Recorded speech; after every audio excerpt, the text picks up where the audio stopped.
So this is the second part of my life. This is where I went to college. I still had to work at Lazy Boy.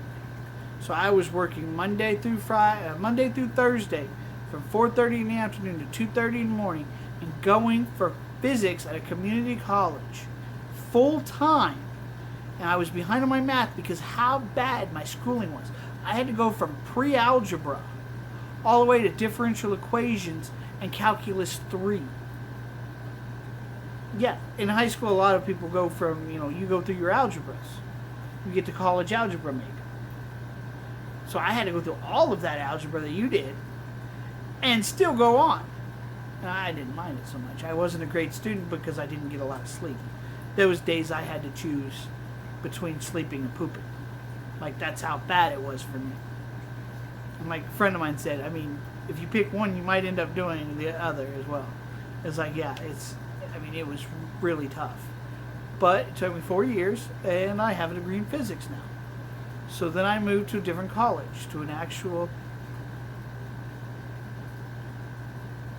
Lazy Boy, moved on from that. And I started a job at a gel capsule factory.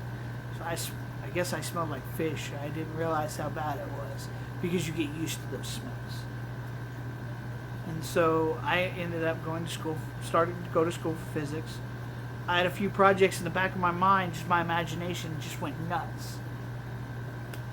And so I wanted to do more. And there was projects that I had heard of with polymers. And I just love them. And then I found out that the school actually did those. So I switched my majors to polymer chemistry. And I took classes with pre-meds. I took classes with pre-vets. If I want to, I could actually go to school for a vet.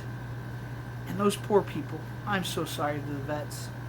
I respect you. My hat's off to you. Because I don't make that much less money than you guys do. Maybe $70,000 on an average for a vet, from what I understand, with over $200,000 in student loans. There's a reason why they have a high suicide rate. So let's show a little more respect for our veterinarians, and our vets. That's a whole different topic. We're not going to get into that. That's not what this group's about. So I could go to school for that. I needed financial aid to finish out my schooling. And I couldn't take any more math classes to finish that out because I got a minor in mathematics. So I ended up taking communication classes. And one of the teachers and me got along so well. And she was one of the rare people to actually understand that I understand body language. That I can actually teach body language. And so I learned, because I was a non-traditional student. I hung out with the foreign kids. I just got along with them better. Just so much better. Their egos were so less than the kids now. So they taught me a role-playing game.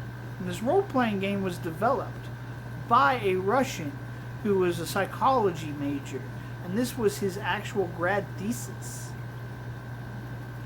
And it's called Mafia. You actually have to try to figure out, and you have to try to get the Mafia, figure out who's the Mafia, before they kill off all the players. Well, out of my group, I was one of 2 people that won. It was wonderful. It was so fun in that group of foreign kids. So I have this girl on one hand, and her roommate guy on the other. I think Filipino Kazakhstan, I believe. And she's screaming at me that he's the mafia. And he's trying to convince me she's the mafia. He knows, because he's her roommate. I was the mafia. I was it. And so literally, I even heard somebody in the background. Why are they not accusing Daniel? I'm just sitting here, and I know, because I had said earlier that this guy must be the mafia. So I stuck with that, because if I changed, it's going to upset the balance and most likely send them to try to pick me.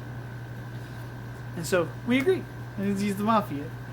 And I won that game as the mafia. And she just like fell to her knees, just like, oh my god, I can't believe it.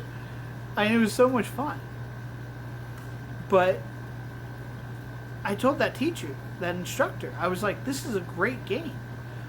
And I didn't realize at the time that it had actually been a scientific experiment.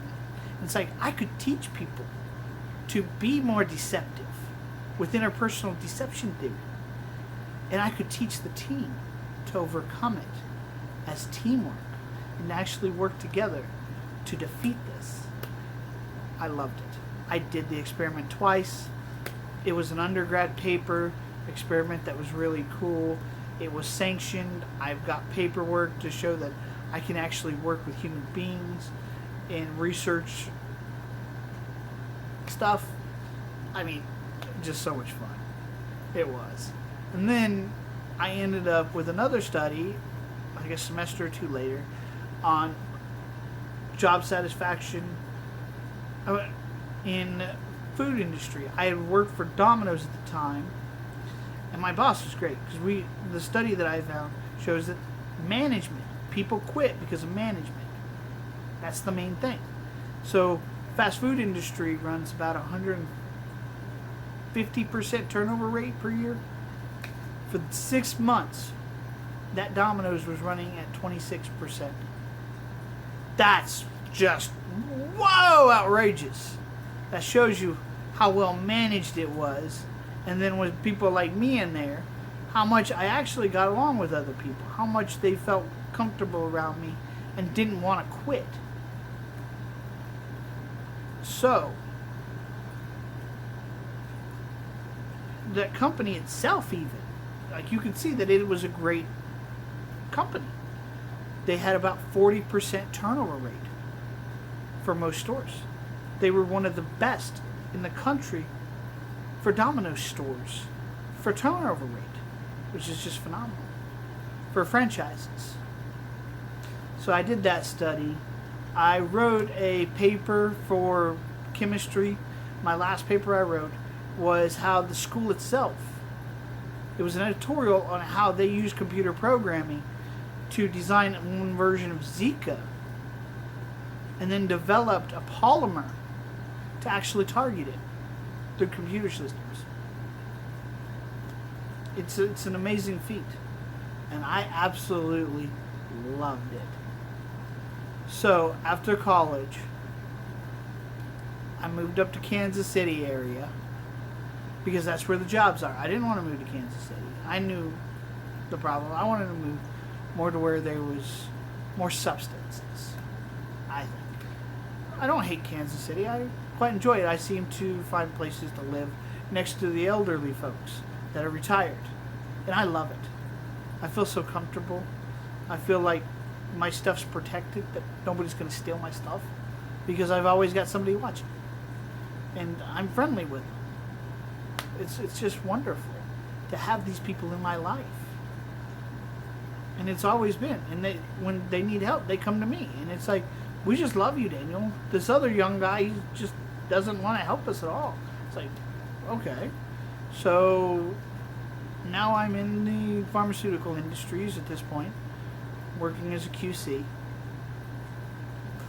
And I ended up going for fish one day. Me and a friend, we went out to look for fish.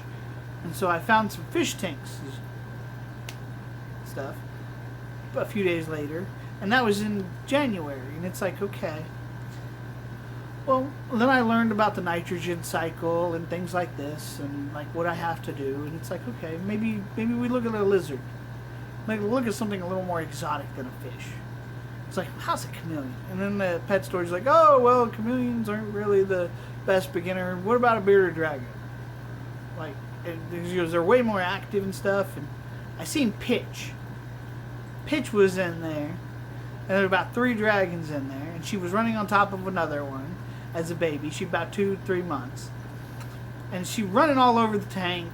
climbing on them, like I said.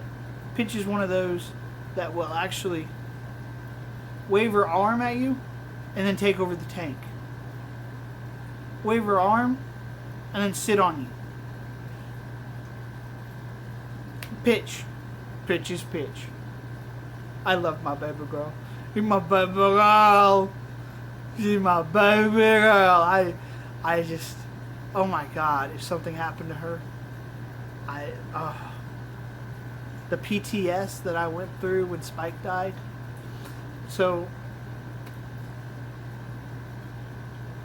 a couple weeks later, I'm like, I'm going to go home and do my research and stuff, and I bought the tanks and had to have them delivered, and it took them a while to deliver, but I wasn't really worried about that because I know how long it took and I wasn't in a big hurry.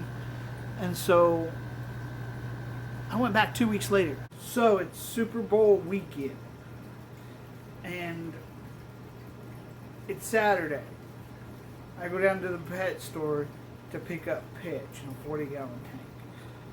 And I see Spike in the next enclosure. And the males just have so much better Spike, so beautiful. And so I'm like, oh my God, I gotta have him too. It's just one of those things. It was an impulse buy. I thought they would be very easy to have. Yeah, I realize now what. Yeah. I still love my baby girl. And I love Spike. Oh my God.